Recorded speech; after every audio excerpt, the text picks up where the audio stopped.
Lorry ಮುಷ್ಕರಕ್ಕೆ ಈಗ medium goods association ಕೂಡ ಬೆಂಬಲವನ್ನ ಕೊಟ್ಟಿದೆ. ಹಾಗಾಗಿ ಇದರ ಪರಿಣಾಮಗಳು ತರಕಾರಿ ಮೇಲೂ ಕೂಡ ಆಗತ್ತೆ. ಯಾವ ಅನುಮಾನನೂ ಇಟ್ಕೊಳ್ಳೋಕೆ ಹೋಗಬೇಡಿ, ಹಾಗೆ ಆಗತ್ತೆ. ರಸ್ತೆಗೆ ಇಳಿಯೋದಿಲ್ಲ 3 ಲಕ್ಷ ಮೀಡಿಯಂ ಗೂಡ್ಸ್ ವಾಹನಗಳು. ದರ ಏರಿಕೆಯಿಂದ ಬದುಕೋಕೆ ಆಗದಷ್ಟು ಹೊರೆ ಆಗಿಬಿಟ್ಟಿದೆ ನಮಗೆ. 7 ತಿಂಗಳಲ್ಲಿ 5.5 ರೂಪಾಯಿ ಡೀಸೆಲ್ ಬೆಲೆ ಹೆಚ್ಚಾಗಿದೆ. ರಾತ್ರಿಯಿಂದ ಮನೆಗಳ ಮುಂದೆ ಲಾರಿಗಳನ್ನು ನಿಲ್ಲಿಸ್ತೀವಿ. ಮೀಡಿಯಂ ಗೂಡ್ಸ್ ಅಸೋಸಿಯೇಷನ್ನ ಅಧ್ಯಕ್ಷ ಮುರುಗನ್ ಈ ಹೇಳಿಕೆಯನ್ನು ಕೊಟ್ಟಿದ್ದಾರೆ. ಅತಿ ಹೆಚ್ಚು ಸಿಟಿಗಳಲ್ಲಿ ಬಳಕೆ ಆಗುವಂಥದ್ದಿದೆ, ಹಳ್ಳಿಗಳಿಂದ ಸಿಟಿಗೆ ಬರುವಂಥ ವಾಹನಗಳಿವೆಲ್ಲ. ನೋಡಿ ಮಾತಾಡಿರೋದು.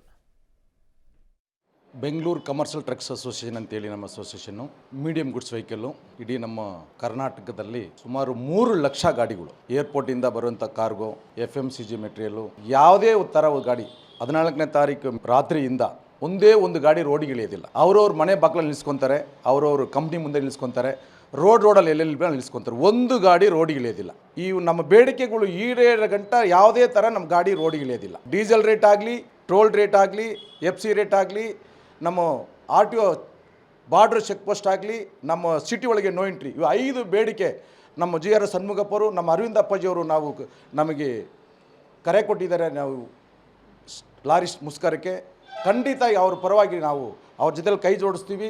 ನಮ್ಮ ಇಡೀ ಕರ್ನಾಟಕ ರಾಜ್ಯದಲ್ಲಿ ಇರೋಂಥ ಎಲ್ಲ medium goods vehicle owners, transporters association ಎಲ್ಲ 100% 500% ನಾವು ಬೆಂಬಲ ಕೊಡ್ತಾ ಇದ್ದೀವಿ.